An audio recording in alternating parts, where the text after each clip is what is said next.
Well, it's now time for your good news. The new playground at Michael Buchanan Park is up and running just in time for the summer. It features 2 slides, a climbing section, and more. Special Projects Manager for Warren County Parks and Recreation, Leah Sperlin, says that they also plan on adding a sidewalk that goes from the parking lot to the shaded area near the playground, as well as picnic tables in the shade for families to enjoy. We've actually had quite a few people come out here. Some of them didn't know that the playground was out here, and so it was a nice surprise for everybody to come out and see the playground. But yeah, it's fully open, and we encourage you guys to come out at any time and play. Funding for the playground came through a partnership with Brad and was matched by Warren County Fiscal Court earlier this year.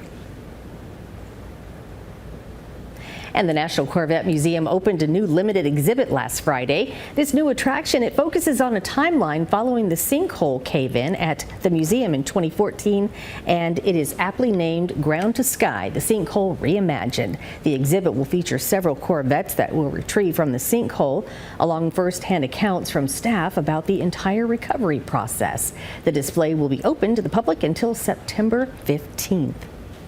And this Saturday, Franklin Community Church will be hosting its annual car and motorcycle show. This is a fundraiser for the Simpson County area to feed families for Thanksgiving.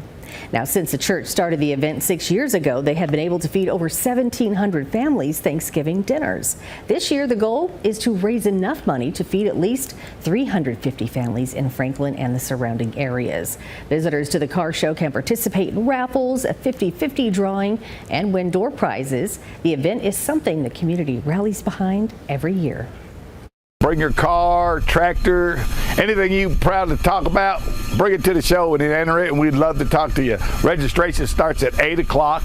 It's $20 per vehicle at the Franklin Community Church at 822 Blackjack Road here in Franklin, Kentucky. And if you can't make it to the show, but you would still like to donate, you can find more information on our website, WBKO.com. Well, for months, the Canyon Lake Girls Softball Association has been raising money so that they can install lights on their fields. Coach James Eastland decided to take matters into his own hands, riding his bike across the country to raise awareness of the cause. Now, less than 2 weeks into his ride, Eastland has turned the lights on. Here's Matt Roy with the details. We just need lights. The bottom line is the girls just need lights. 3 fields, only 1 with lights. That's the reality for the Canyon Lake Girls Softball Association. Meanwhile, just up the road, 5 of 6 boys baseball fields have lights. My seven-year-old daughter asked me, well, Daddy, why don't we have lights like the boys have? And man, that kind of hit me in the heart.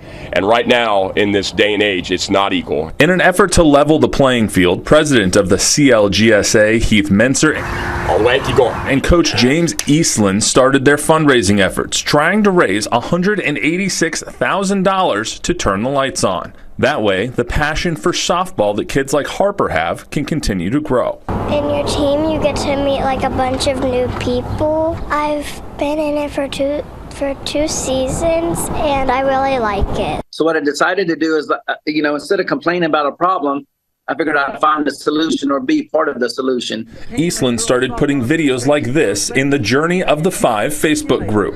What I want to do is introduce some of the players to y'all who are here in the league and that are benefiting from y'all's generous donations. And also decided to ride his bike from Oregon to Virginia, spreading the word of their mission to turn on the lights. He started his ride on June 2nd and provided updates like these along the way. That I made it to Idaho. Okay, guys, I made it to the top. I think this is Chief Joseph Pass.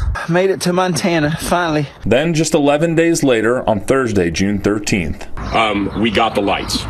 And I had to call James and tell him in the middle of that and say, get down here. They raised about $33,000 towards the lights, took it to the county, and Comal has voted to pay the rest. Menser says none of this happens without Eastland. With my 20 years of doing this, I owe him everything. It's incredible.